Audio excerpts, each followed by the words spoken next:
Mardi 12 janvier, la finale de Lego Masters avait lieu. Alors que le programme a rapidement conquis les téléspectateurs, une question se pose déjà. Y aura-t-il une saison 2 ?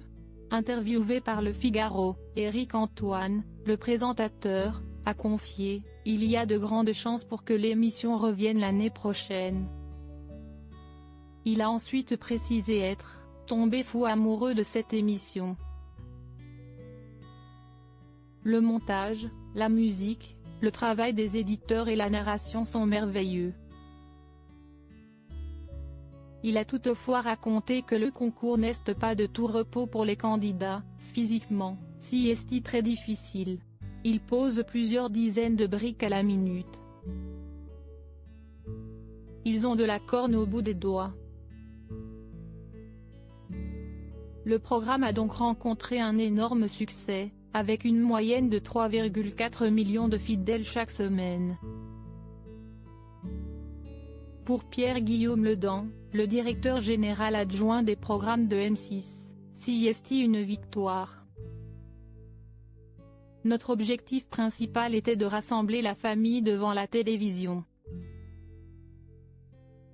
Il a été atteint au-delà de nos espérances, a-t-il révélé.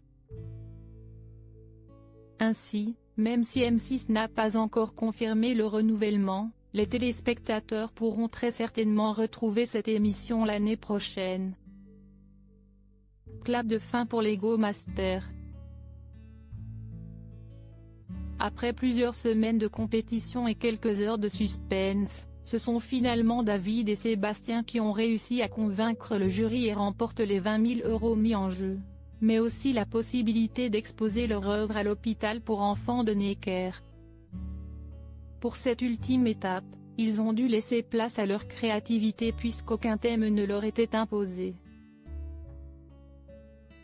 Ainsi, Sébastien et David ont choisi de réaliser leur autoportrait, qui représentait la liberté et l'expression. Les deux candidats sont également parvenus à la motoriser. Si, ils ont été difficiles à départager, comme l'a affirmé Georg, un membre du jury, la création de David et Sébastien a fait l'unanimité. Interviewés par Le Figaro suite à leur victoire, ils ont déclaré être heureux d'être en finale mais aussi avoir été ravis du thème libre. On a rapidement trouvé l'idée de mêler nos deux univers. Malgré certaines baisses de morale, les deux participants ont pris beaucoup de plaisir au fil des semaines. Un message important: David et Sébastien ont su conquérir le jury. Mais les deux candidats ont aussi fait passer un message très important.